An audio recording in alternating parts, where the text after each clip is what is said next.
দেখতে পাচ্ছেন কী কী নিয়েছি, এসব সবজি আর মাছ মাংস নিয়ে এসেছি।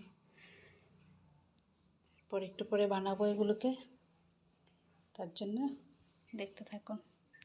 আমি রসুন, আদা আর কাঁচা লঙ্কা, শুকনো লঙ্কা আর পেঁয়াজ কুচি কয়েকটা দিয়ে দিয়েছি। এখন এগুলোকে পেস্ট করে নেব। মশলাটা কত সুন্দর লাগছে, কালারটা দেখতে। এদিকে আমি আলুগুলো এখন ভেজে নেব। পেঁয়াজ আর তেল দিয়ে দিয়েছি, এখন ভালো করে এগুলোকে ভেজে নেব। দুধ, জিরে, লবণ এগুলো দিয়ে ভালো করে মেখে রেখে দিয়েছিলাম কিছুক্ষণের জন্য।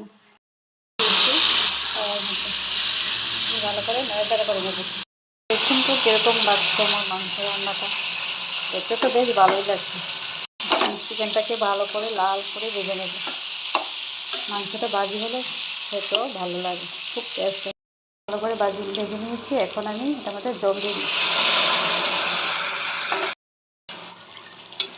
এখন আর কিছুক্ষণ পরে গরম মশলা দিয়ে এটাকে নামিয়ে নেব, জলটা একটু শুকিয়ে গেলে। তার জন্য কিছুক্ষণ অপেক্ষা করি। দেখুন হয়ে গেল আমার মাংস রান্না।